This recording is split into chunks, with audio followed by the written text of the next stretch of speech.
예. 계속해서 바울은 이스라엘의 구원 문제를 다루고 있는데요. 로마서 9장, 10장, 11장. 총 16장 중에 3장의 분량으로 이스라엘 구원 문제를 논증하고 있습니다. 그만큼 바울에게 있어서 이 동족 이스라엘 구원 문제는 참 심각한 딜레마였고요. 고민거리였고 또 기도 제목이었어요. 그래서 9장을 시작하면서 그가 그렇게 고백을 했잖아요. 내가 그리스도 안에서 참말을 하고 거짓말을 아니하노라. 나에게 큰 근심이 있는 것과 마음에 그치지 않는 고통이 있는 것을 내 양심이 성령 안에서 나와 더불어 증거하노니 나의 형제 곧 고리교 친척을 위하여 내 자신이 저주를 받아 그리스도에게서 끊어질지라도 원하는 바로라. 이 바울의 동족 사랑, 동족 유대인을 향한 그 구령의 열정이 정말 대단했었다는 것을 우리가 느낄 수 있죠. 네. 그래서 10장에 들어와서도 형제들아 내 마음에 원하는 바와 하나님께 구하는 바는 이스라엘을 위함이니 곧 그들로 구원을 받게 합니다. 이스라엘 구원을 위해서 바울은 날마다 간절하게 기도했어요. 기도했을 뿐만 아니라 그가 가는 모든 곳마다 제일 먼저 유대인들이 모여서 하는 그 유대인 공동체 한복판에 있는 그들의 삶의 중심이 되는 회당에 들어가서 제일 먼저 복음을 전파했습니다. 근데 그 중에 믿는 유대인들도 있었지만은 대부분의 유대인들은 복음을 거부하고 바울을 핍박하고 오히려 헬라인들은 그들이 지옥의 땔감으로 개돼지로 여기는 이방인들은 복음 앞에 뜨겁게 반응하면서 수많은 사람들이 주님께로 돌아오는 그 구원의 역사가 일어났는데 희한하게도 그렇게 오랫동안 메시아를 기다려오던 그 유대인들, 그들에게 얼마나 많은 그 약속들이, 메시아에 대한 예언과 약속들이 사실은 구약 39권 전체가 다 오실 메시아에 대한 예언이라고 해도 과언이 아닐 텐데 성경을 믿고 그렇게 수천 년 동안 메시아를 기다리며 고대해왔던 정작 유대인들은 그 오신 메시아 예수님을 증거하는 복음을 받아들이지 않고 그 복음을 전하는 바울을 핍박하고 죽이려고 하고 나중에 사도행전에 가서 보면 바울을 죽이기 전에 우리가 먹지도 않고 마시지도 않겠다고 혈서를 쓰면서 당을 만든 유대인들이 40명이었다 그랬어요.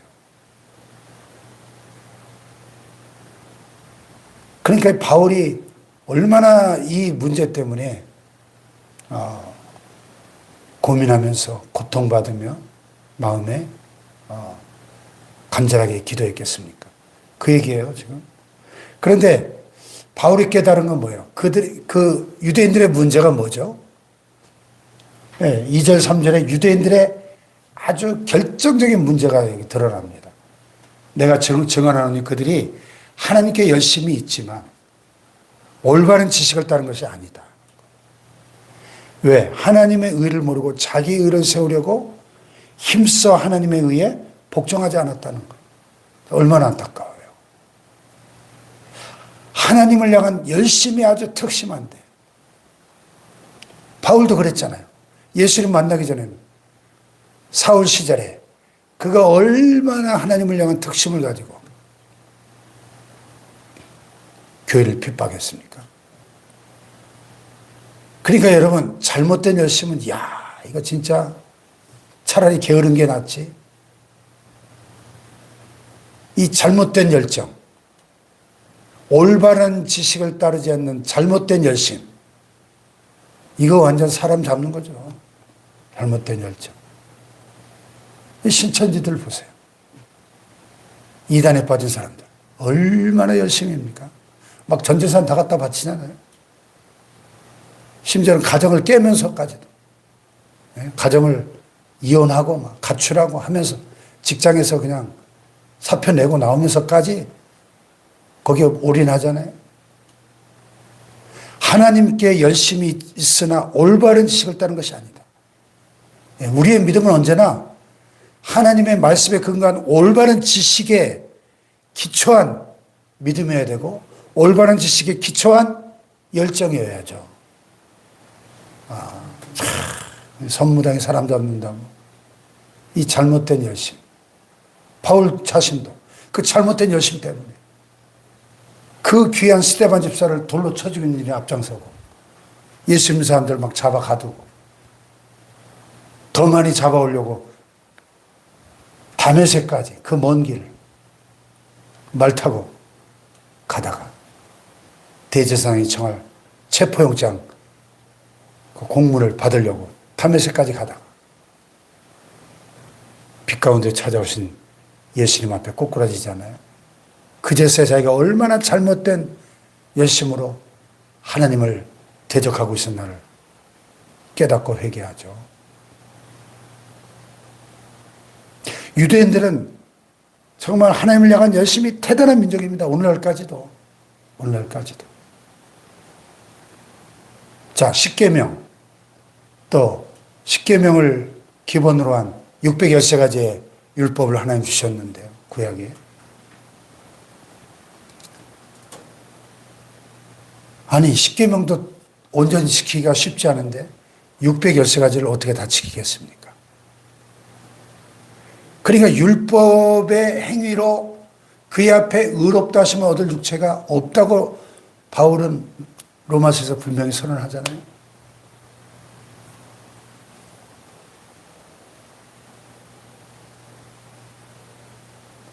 그런데요, 유대인들이 무슨 일을 했냐면 율법을 지켜서 율법의 행위로 의롭다함을 얻으려고 애를 쓰다 보니까 어떻게 하면 우리가 이 십계명을 비롯한 613가지의 하라 하지 말라로 된 이 율법을 완벽하게 지킬 수 있을까 해가지고 그 613가지의 각각에 대한 또 주석을 그냥 깨알같이 달아놓은 거예요.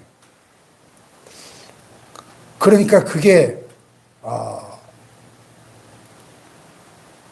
미시나 미드라시라고 하는 그 율법에 대한 주석서들이 막 수십 권인 거예요. 책으로. 어떻게 지키겠어요? 한번 생각해 보세요. 그걸 다 아는 것도 어렵지만은.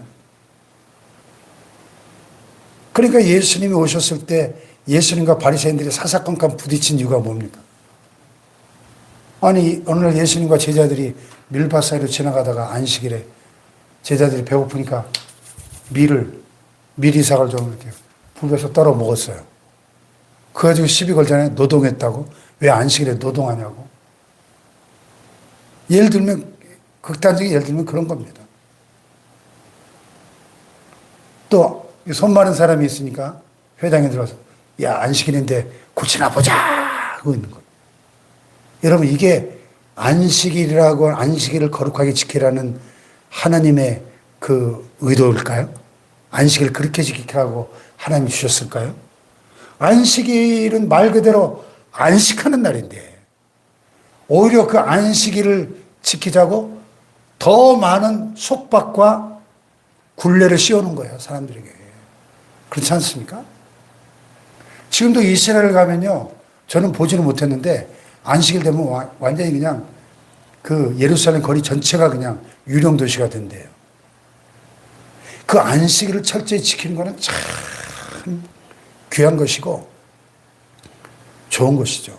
왜 그런 말이 있어요? 유대인들이 안식일을 지킨 것이 아니라 안식일이 유대인들을 지켰다. 네? 지난 3500년 그 이스라엘 민족의 역사 속에 이 안식일을 지키는, 철저하게 지키는 유일한 민족. 네? 이 유대인들이 이 세계적인 영향력을 가진 천재들이 얼마나 많이 나왔습니까? 안식일 참 중요한 거죠. 그런데 그게 너무 지나치다 보니까 하나님께 열심히 있지만 올바른 지식을 따는 게 아니에요. 그래서 안식일을 주신 하나님의 그 본래의 뜻, 하나님의 원래 그 의도를 알아야 되는데 이걸 막 너무 지나치게 문자에 얽매여가지고 그래서 안식일에 예루살렘 거리에 가면은 어떤 빌딩에 딱 들어가면은 심지어는 이 엘리베이터 버튼도 못 누른다는 거야, 이 사람들이. 엘리베이터 버튼을 누르는 것도 노동이라는 거죠. 그래서 예루살렘에 있는 거의 대부분의 빌딩에는 이 엘리베이터가요, 안식일이 되면은, 예를 들어 10층까지 이렇게 있으면은, 매 층마다 선대요, 그냥 자동으로. 이 버튼을 누르면 안 되니까. 네? 버튼을 누르면 안 되니까. 딱 앞에 가면 자동으로 열리고, 타면 자동으로 닫히고, 1층 쓰고, 2층 쓰고, 3층 쓰고, 각 층마다 버튼을 누를 수가 없으니까. 여러분, 이게 한번 생각해 보세요. 극단적인 예지만. 하나님이 그러라고 안식일을 주셨을까요? 안식일을 기억하고 천지 만물을 창조하시고 하나님의 형상대로 사람을 만드신 창조주를 기억하고 하나님을 예배하고 찬양하고 하나님과 교제하고 영육 간의 쉼을 누리라고 준 거지, 그렇게 하라고 안식일을 주셨냐고요. 하나님께 열심히 있지만 올바른 지식을 따른 게 아니었다는 거죠. 왜? 하나님의 의를 모르고 자기 의를 세우려고 힘써 하나님의 의에 복종하지 않았다. 자기 의. 하나님의 의가 있고 자기 의가 있다는 거예요. 그런데 바울도 그랬지만요, 대부분의 유대인들이 다 자기 의에 사로잡혀 있대요. 자기 의. 바리새인과 세리의 기도에 잘 드러나죠. 바리새인이 기도하러 올라가가지고, 하나님, 나는 일주일에 2번씩 금식하고 소득의 11조를 바치고 또 사기치고 토색하고 불의하는 저 세리들과 같지 아니함을 감사하나이다. 이게 뭐예요? 자기 의잖아요. 자기 의. 자기 의. 여러분, 하나님 앞에서는 이런 자기의 의가 아무 쓸데가 없는 거예요. 이사야가 그랬죠. 대저 우리의 의는 다 더러운 옷과 같아서 누더기를 걸친 것 같다는 거예요. 거룩하신 하나님 앞에 우리가 자기 의를 내세우며 나가는 것은 막 떼꾸정물이 줄줄 흐르는 더러운 옷을 입고 서는 것과 똑같다는 거예요. 누더기를 걸친 것과 똑같다는 거예요. 천국에는요, 깨끗한 의의 세마포 옷을 입은 자만이 들어갈 수 있어요. 의의 세마포 옷이 어떻게 입혀지는 겁니까? 계시록에 보면 어린 양의 피에 그 옷을 씻어 희게 하였다 그랬어요. 어린 양의 피에. 예수님의 십자가의 피에 깨끗하게 씻김받은, 즉 하나님의 의로 옷 입은 자만 천국에 들어갈 수 있는 겁니다. 근데 이 이스라엘은 하나님의 의를 모르고 자기 의를 세우려고 힘써 하나님의 의에 복종하지 않았다는 거예요. 하나님의 의가 뭐예요? 십자가의 의, 십자가의 공로를 믿음으로 우리에게 옷 입혀주시는 하나님의 의에 복종하지 않았다는 거예요. 유대인들이 복음을 거부하고. 그러나 실상은 뭡니까? 그리스도는 모든 믿는 자에게 의를 이루게 하여 율법의 마침이 되시느니라. 이걸 몰랐다는 거예요. 이스라엘이. 이걸 믿기를 거부했다는 거예요. 예수 그리스도는 율법의 마침이 되셨다. 율법을 완성하신 분이다. 이걸 알고 믿었더라면 유대인들의 비극은 없었을 텐데요. 이 하나님의 의를, 모든 믿는 자에게 의를 이루시는 이 하나님의 의를 그들은 거부했다는 거죠. 그래서 5절 6절에 보면 두 종류의 의가 나옵니다. 하나는 율법으로 말미암는 의고 하나는 믿음으로 말미암는 의예요. 모세가 기록하되 율법으로 말미암는 의를 행하는 사람은 그 의로 살리라 하였거니와 믿음으로 말미암는 의는 이같이 말하되 내 마음에 누가 하늘에 올라가겠느냐 하지 말라. 아니 올라가겠느냐 하면 그리스도를 모셔내리는 것이요. 혹은 누가 무덤에 내려가겠느냐 하지 말라 하니 내려가겠느냐 하면 그리스도를 죽은 자 가운데서 모셔올리는 것이라. 이게 무슨 말입니까? 율법으로 말미암는 의. 그것은 여러분 613가지의 하라고 하지 말라 율법의 그 모든 명령과 규례를 지키기 위해서 거기에 또 수천 수만 개의 주석을 달아가지고 그거를 막 지키려고 막 바리새인들처럼 그렇게 목숨 걸고 율법의 문자에 매여서 그렇게 율법으로 말미암는 의로는 절대 결코 하나님 앞에 의롭다함을 얻을 수 없다는 거죠. 불가능하다는 거죠.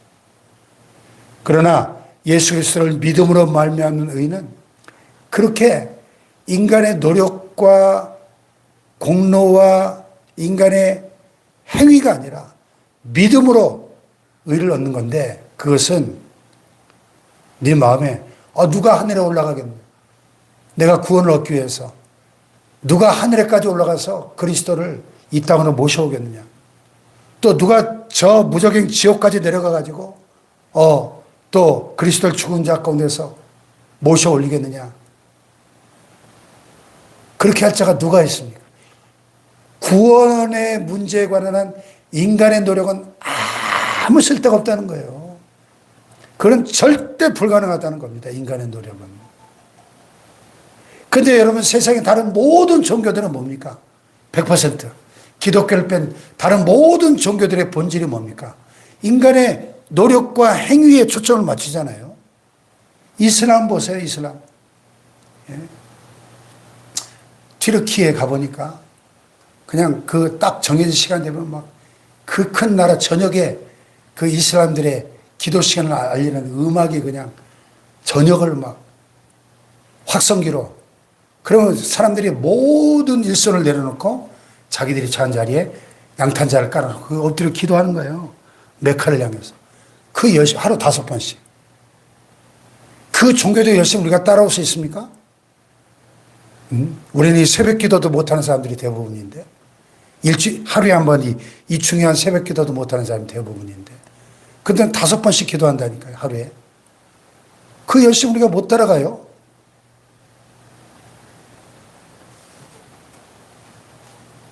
그 메카를 순례하는 게 그들의 평생 소원이잖아요. 그 메카 순례하다가 막 해마다 막 압사사고 나잖아요. 그 종교적 열심. 불교 보세요, 불교. 불교 진짜 열심히 믿는 사람들 보십시오. 막 100일 기도하고 1000일 기도하고 뭐 거기에 갖다 바치는 정성이 엄청나잖아요. 성철 스님 같은 분 보세요. 18년 동안 깊은 산 속에 암자의 혼조 철조망 쳐놓고 처자식도 안 만나고 혼자서 솔잎가루와 쌀가루 먹어가면서 18년 동안 혼자 돌을 닦았잖아요. 18년 동안 누워 자지 않고 앉아서 이렇게 수행하는 자세로 18년 동안 그렇게 초인적인 극기수행을 했는데도 죽을 때 나는 지옥 간다고 유언 남기고 죽었잖아요. 인간의 수행으로, 인간의 노력으로, 그 어떤 행위로 여러분 구원에 이를 수 있습니까? 그 얘기예요, 이게 지금. 어떻게 하늘에 올라가 그리스도를 모셔오려고 내리겠냐. 어떻게 저 무적행에 내려가서 그리스도를 죽은 자 가운데서 다시 살려서 모셔오려겠느냐. 불가능하다는 거죠. 인간의 행위가 아니고 율법으로 말미암은 의를 행하는 사람은 그 의로 살리라 했지만은 누가 그렇게 100% 율법으로 말미암는 의를 100% 행하시는 사람이 누가 있냐는 거예요. 그거는 절대 불가능한 거죠. 그래서 제사 제도를 주셨다고 제가 어제 말씀드렸습니다. 율법으로는 불가능하니까, 율법의 행위로는 절대 의롭다함을 받을 수 없으니까 죄 문제를 해결하기 위한 일시적인 방편이지만 제사가 필요했던 것이죠. 속죄의 제사가. 믿음으로 말미암는 의는 그렇게 복잡하고 어렵고 멀리 있는 게 아니라는 겁니다. 얼마나 가까운가? 그러면 무엇을 말하느냐? 말씀이 내게 가까워 내 입에 있으며 내 마음에 있다 했으니 곧 우리가 전파하는 믿음의 말씀이에요. 여러분, 진리는 사실 얼마나 가까운 데 있냐는, 우리 입에 있고 마음에 있다는 거예요. 곧 우리가 전파하는 믿음의 말씀입니다. 내가 만일 내 입으로 예수를 주로 시인하며 또 하나님께서 그를 죽은 자 가운데서 살리신 것을 내 마음에 믿으면 구원을 받으리라. 얼마나 쉬워요. 얼마나 쉬워. 여러분, 진리는 쉽고 단순한 겁니다. 복음은 아주 단순한 거예요. 얼마나 쉽습니까? 입으로 시인하고 마음에 믿기만 하면 의롭다함을 얻고 구원을 받는다는 겁니다. 사람이 마음으로 믿어 의에 이르고 입으로 시인하여 구원에 이른다. 예수 그리스도를 시인하고 믿기만 하면 구원을 받는 이 복음의 진리가 얼마나 단순하지만 쉽고 그러나 심오하냐는 거죠. 율법으로 말미암는 행위가 아니라 율법으로 말미암는 의가 아니고 믿음으로 말미암는 의는 위대한 하나님의 능력이라는 것입니다. 성경에 이르되 누구든지 그를 믿는 자는 부끄러움을 당하지 아니하리라. 유대인이나 헬라인이나 차별이 없습니다. 한 분이신 주께서 모든 사람의 주가 되사 그를 부르는 모든 사람에게 부여하시도다. 누구든지 주의 이름을 부르는 자는 구원을 받으리라. 할렐루야. 이게 복음입니다. 누구든지 유대인이나 헬라인이나 차별 없이 주의 이름을 부르기만 하면 구원을 받는다는 겁니다. 주의 이름을 부르는 자는. 할렐루야. 예. 참, 이 복음이 얼마나 많은 사람들을 살려내고 얼마나 많은 가정과 사회와 국가를 변화시키고 오늘 우리에게까지 이 복음이 흘러왔습니까? 율법을 완성하신 예수 그리스도의 이 위대한 복음의 능력으로 지금 이 순간에도 5대양 6대주의 많은 영혼들이 이 복음을 믿고 복음으로 돌아와 이 복음이 주시는 참된 이 자유와 구원과 해방의 기쁨을 누리고 있습니다. 이 복음의 위대한 능력. 내가 복음을 부끄러워하지 아니하노니 이 복음은 모든 믿는 자들에게 구원을 주시는 하나님의 능력이 됩니다. 로마서 1장 16절에 로마서 전체 2호절에서 모든 믿는 자에게 구원을 주시는 하나님의 능력, 이 위대한 복음의 능력으로 우리는 날마다 승리하며 살아가야 될 줄 믿습니다. 할렐루야. 기도하십시다.